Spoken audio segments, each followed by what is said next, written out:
우리는 사도행전의 말씀을 함께 묵상하면서 오늘 우리를 향하신, 교회를 향하신 하나님의 음성을 함께 듣고 있습니다. 스데반은 초대교회 7 집사 가운데 한 분이었습니다.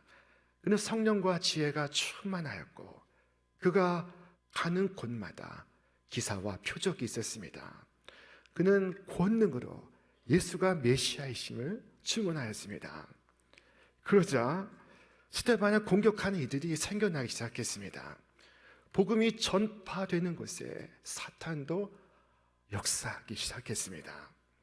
그들은 스데반을 그가 하나님과 모세를 모독하였다 하는 죄목으로 붙잡아 유대인의 최고 재판소로 끌고 갔습니다. 그곳에서 스데반을 향하여 악한 말로 모함하며 참소를 합니다. 스데반은 예수님께서 고소당했던 죄목과 동일한 죄목으로 법정에 섰습니다. 그런데 그곳에서 그가 천사의 얼굴로 증언하기 시작했습니다. 그의 증언은 이스라엘의 조상 아브라함으로부터 시작했습니다. 아브라함은 75세에 하나님의 부르심을 받습니다. 이스라엘 민족의 언약이 시작되는 장면입니다. 하나님께서 그를 부르사 너는 너의 본토 친척 아비 집을 떠나 내가 네게 지시할 땅으로 가라 말씀하셨습니다. 이 아브라함은 하나님 말씀을 쫓아갔습니다. 하나님께서는 그를 축복하시며 말씀하셨습니다. 내가 보는 이 모든 땅을 너에게 주리니 모든 민족이 너와 너의 후손으로 말미암아 복을 얻으리라 하셨습니다. 우리는 오늘 스데반의 증언 속에서 또 한 명의 위대한 신앙의 조상을 만납니다. 그가 누구입니까? 그는 요셉이었습니다. 스데반은 요셉의 일생을 한 문장으로 압축해서 이처럼 설명했습니다. 여러 조상이 요셉을 시기하여 애굽에 팔았더니 하나님이 그와 함께 계셔 그 모든 환난에서 건져내사 애굽 왕 바로 앞에서 은총과 지혜를 주시매 바로가 그를 애굽과 자기 온 집의 통치자로 세웠느니라. 이 문장에서 가장 중요한 대목이 하나님께서 그와 함께 계셔입니다. 하나님께서 요셉과 함께 계셨습니다. 요셉은 그를 시기하는 형들에게 붙잡혀 애굽의 노예로 팔려가게 되었습니다. 그러나 하나님께서 그와 함께 계셨습니다. 그는 애굽의 주인으로부터 은혜를 입습니다. 애굽의 주인은 이 히브리 노예에게 특별한 무엇이 있다는 것을 즉각 알아챘습니다. 성경은 말씀하기를 그의 주인이 여호와께서 그와 함께 하심을 보며 또 여호와께서 그의 범사에 형통하게 하심을 보았더라. 여호와께서 요셉을 위하여 그 애굽 사람의 집에 복을 내리심으로 여호와의 복이 그의 집과 밭에 있는 모든 소유에 미친지라. 여러분, 이와 같이 주께서 우리의 사랑하는 자녀들과 함께 하시는 것을 이 세상이 볼 수 있게 되기를 바랍니다. 여러분, 자녀를 위하여 기도할 때 이것을 기도하시길 바랍니다. 하나님, 이 아이로 인하여 세상이 복을 받게 하소서. 그리고 요셉의 일생에 또 한 번의 시험이 다가오고 있었습니다. 그는 용모가 빼어나고 아름다웠습니다. 그에게 주인의 아내가 눈짓을 하며 동침할 것을 청했습니다. 만일 주님께서 요셉과 함께 계시지 않았다면 요셉은 어떤 선택을 했을까요? 그는 그 미끄러운 곳에서 넘어지지 않았습니다. 하나님께서 요셉과 함께 계셨기에 내가 어찌 큰 악을 행하여 여호와께 범죄하리까 반문하면서 유혹하는 손길을 뿌리쳤습니다. 이 사건으로 인해서 요셉은 죄수가 되었습니다. 그는 무시무시한 감옥에 투옥되었습니다. 요셉은 죄가 없는데도 매를 맞고 옥에 갇혀 있습니다. 그 순수하고 순결한 청년이 억울하게 누명을 쓰고 억울하게 고난을 받고 있습니다. 여러분, 누구를 연상시키지 않습니까? 바로 예수님을 연상시킵니다. 요셉은 구약의 예수님의 모형입니다. 요셉이 이처럼 옥에 갇혀있는 순간에도 하나님은 그와 함께 계셨습니다. 그러므로 그는 성실했고 친절했고 온유했습니다. 결국 간수장의 마음을 사로잡고 말았습니다. 요셉은 다시금 감옥에서 제일 높은 감독관이 되었습니다. 밀어넣어도 다시 떠오르는 구명 튜브와 같습니다. 요셉이 낮아지면 다시 높은 자리로 올라왔습니다. 요셉을 이렇게 부양시키는 힘이 무엇입니까?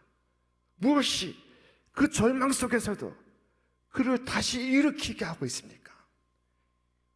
요셉이 이 절망의 상황에 빠져서 익사하지 않을 수 있었던 것, 그것은 여호와께서 그를 붙들고 계셨기 때문입니다. 하나님께서 그와 함께 계셨습니다. 하나님께서 우리와 함께 계시다. 현대 철학의 초석을 놓은 철학자 임마누엘 칸트는 그의 생애 마지막 순간에 이처럼 고백을 남겼습니다. 나는 일생 동안 훌륭하고 좋은 책을 참 많이 읽었습니다. 그렇지만 나는 그 속에서 성경에서 나오는 내 단어보다 내 마음을 더 고요하게 하고 기쁘게 하는 말을 발견한 적이 없습니다. 그것은 하나님께서 나와 함께 계시다 하는 말입니다. 하나님께서 나와 함께 계시다. 이것이 최고의 석학의 마음을 평안하게 하고 기쁘게 하는 말이었습니다. 여러분, 우리에게 있는 가장 놀라운 은혜는 하나님께서 우리와 함께 계심인 줄 믿습니다. 오늘 대림절 우리에게 다가오시는 주님의 그 이름이 하나님께서 우리와 함께 계시다라는 의미의 임마누엘인 것을 여러분 다시 한번 마음에 간직하시기를 바랍니다. 그리고 마침내 요셉은 바로의 꿈을 풀어주기 위해서 감옥에서 나와 바로의 궁전에 섰습니다.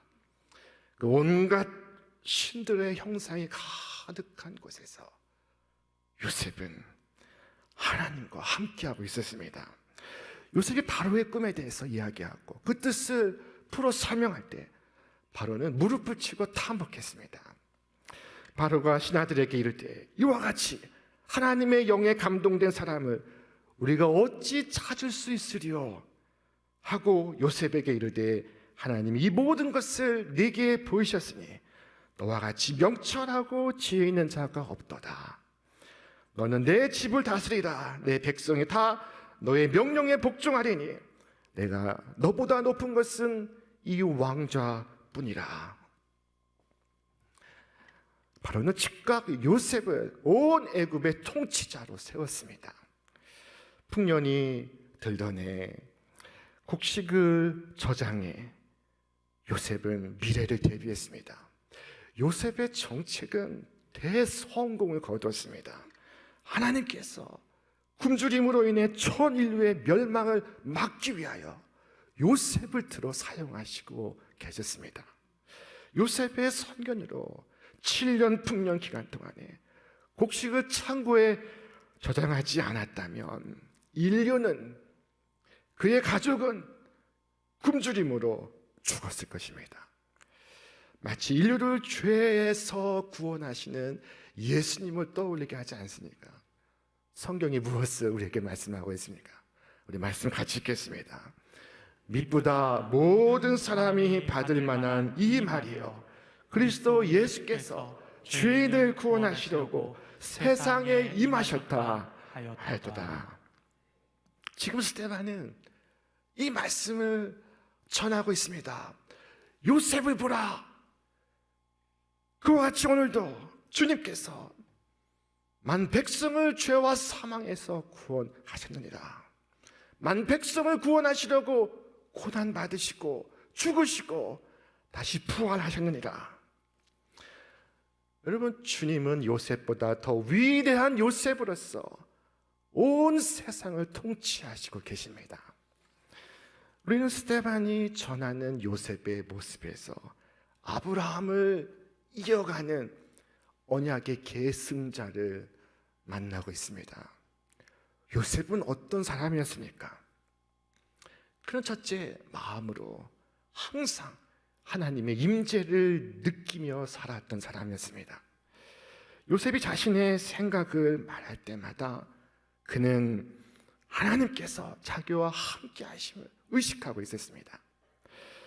유혹을 받고 있던 요셉의 모습을 생각해 보겠습니다. 그는 하나님을 두려워하고 있었습니다. 요셉이 내가 어찌 큰 악을 행하여 보디발에게 죄를 지으리까 했습니까?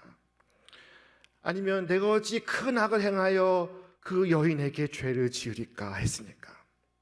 그렇지 않습니다. 요셉이 한 말은 이것입니다.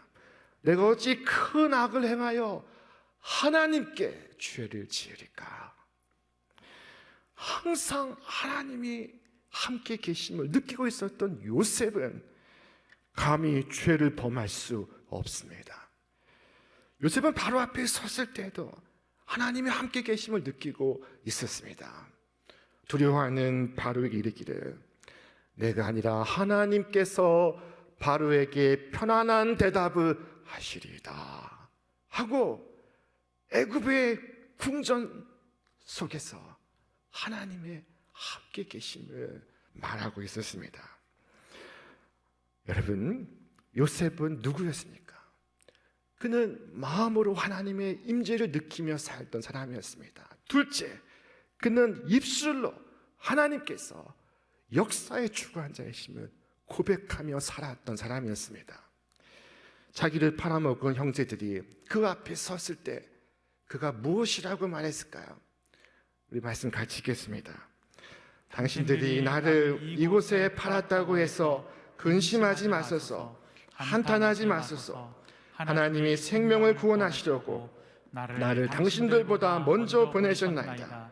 하나님이 큰 구원으로 당신들의 생명을 보존하고 당신들의 후손을 세상에 두시려고 나를 당신들보다 먼저 보내셨나니. 이 말씀을 자세히 살펴보면은 두 주어가 서로 충돌하고 있습니다. 당신들과 하나님입니다. 당신들이 아니라 하나님이시라. 분명히 형들로 말미암아 팔려왔습니다. 분명히 형들의 악한 마음과 계략으로 인해서 이곳까지 왔습니다. 그러나 그는 깨달았습니다. 하나님이 나를 이곳에 보내셨다고. 당신들과 나를 구원하시기 위하여, 우리 민족을 구원하시기 위하여, 만 백성을 구원하시기 위하여 나를 이곳에 보내셨나이다. 역사에 대한 엄청난 이해입니다. 하나님은 요셉이 애굽에 팔려갈 때 이미 그 애굽의 통치자로 세울 계획을 갖고 계셨습니다. 심한 기근이 닥쳐왔을 때 하나님은 이미 그를 통하여 온 인류를 구원할 계획을 갖고 계셨습니다. 13년이라는 긴 시간을 요셉을 훈련시키고 다듬고 준비시키는 과정이었습니다. 모든 것이 주님의 계획대로 이루어졌습니다. 오늘 우리를 향한 하나님의 높고 하나님의 깊은 뜻이 있습니다.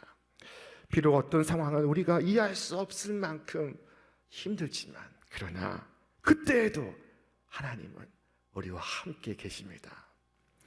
하나님은 요셉에게 은총과 지혜를 주셨다고 말씀합니다. 그에게 자유를 주신 것은 아닙니다.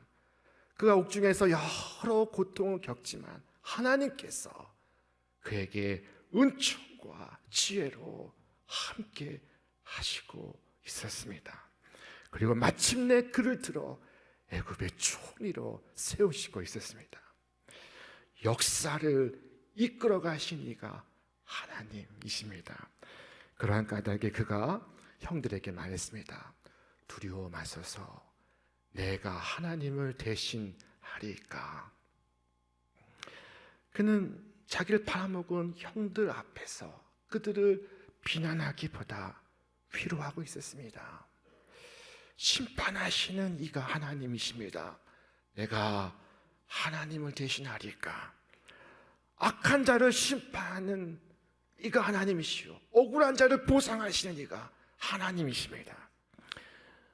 요셉은 누구였습니까?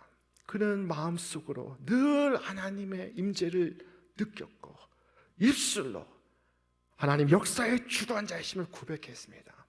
그리고 마지막으로 삶으로서 하나님과의 언약에 충실하게 살아갔던 인물입니다. 바로는 제사장의 딸을 요셉의 아내에게 주었습니다. 고대 애굽이라는 나라의 제사장은 애굽사의 최상류층이었습니다. 요셉은 이미 총리가 되었습니다.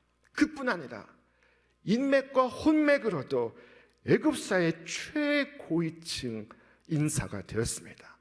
애굽의 귀족들은 그 앞에서 무릎을 꿇고 그에게 경의를 표했습니다. 그러나 그는 애굽 사람이 되려고 하지 않습니다. 그는 여전히 이스라엘 사람으로 남아 있습니다. 하나님 백성으로 살아가기 원했습니다. 여러분, 이 세상에서 잘 되어 있는 사람들이 하나님을 멀리하는 모습을 볼 때가 있습니다. 참 안타깝습니다.